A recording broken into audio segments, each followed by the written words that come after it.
യേശുവിൽ പ്രിയരെ, ആഗോള തിരുസഭ ഇന്നേ ദിനം നമ്മുടെ കർത്താവ് യേശു മിശിഹായുടെ വിശുദ്ധ കുരിശിൻ്റെ മഹത്വീകരണ തിരുനാൾ ആഘോഷിക്കുന്നു. ഈ വിശുദ്ധ ദിനത്തിൻ്റെ പ്രാർത്ഥനകൾ. കുരിശ് പ്രത്യാശയുടെ അടയാളമാണ്. ഒരു കാലഘട്ടത്തിൽ ഭൂമിയിലെ ഏറ്റവും നീചമായ മരണത്തിൻ്റെ പ്രതീകമായിരുന്നതിനെ ക്രിസ്തു ഏറ്റവും മഹത്വപൂർണമായ അടയാളമാക്കി മാറ്റി. ഇന്ന് കുരിശ് നമുക്ക് രക്ഷയുടെയും വീണ്ടെടുപ്പിൻ്റെയും നിത്യസ്വർഗമുണ്ട് എന്നതിൻ്റെയും അടയാളമാണ്. കുരിശ് ആരെയും പരാജയപ്പെടുത്താനുള്ളതല്ല, മറിച്ച് എല്ലാവരുടെയും നിത്യരക്ഷയുടെ സമ്പൂർണ്ണ കൃപയുടെ ഭാഗമാണ്. തിരുസഭയുടെ എല്ലാ നന്മയുടെ പിന്നിൽ വിശുദ്ധ കുരിശിൻ്റെ അമൂല്യമായ സംരക്ഷണവും ബലവുമുണ്ട്. എന്നാൽ കുരിശ് യുദ്ധത്തിൽ സഭ പരാജയപ്പെട്ടു. യഥാർത്ഥത്തിൽ കുരിശ് വിജയിക്കുകയാണ് ചെയ്തത്.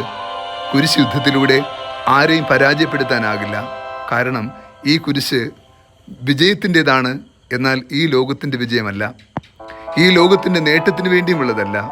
കുരിശ് ഒരിക്കലും ഈ ലോകത്തിൻ്റെ നേട്ടങ്ങൾക്ക് വേണ്ടി ഉപയോഗപ്പെടുത്താൻ പാടില്ല എന്നതിൻ്റെ ഏറ്റവും മഹത്തായ അടയാളം കൂടിയായിരുന്നു സഭയുടെ കുരിശ് യുദ്ധത്തിലെ പരാജയം. അങ്ങനെയെങ്കിൽ പ്രിയ ദൈവമക്കളെ, നാം കുരിശിൽ വിജയിക്കേണ്ടത് ജീവിതത്തിൻ്റെ സഹനത്തിൻ്റെ ദുരനുഭവങ്ങളിൽ, വേദനയിൽ നിത്യരക്ഷയുടെ മഹത്തായ ലക്ഷ്യമുണ്ട് എന്ന ബോധ്യമാണ്. കുരിശ് അതിൽ തന്നെ പരിപൂർണമായി തീരുന്നില്ല, വീണ്ടും ബാക്കിയുണ്ട്.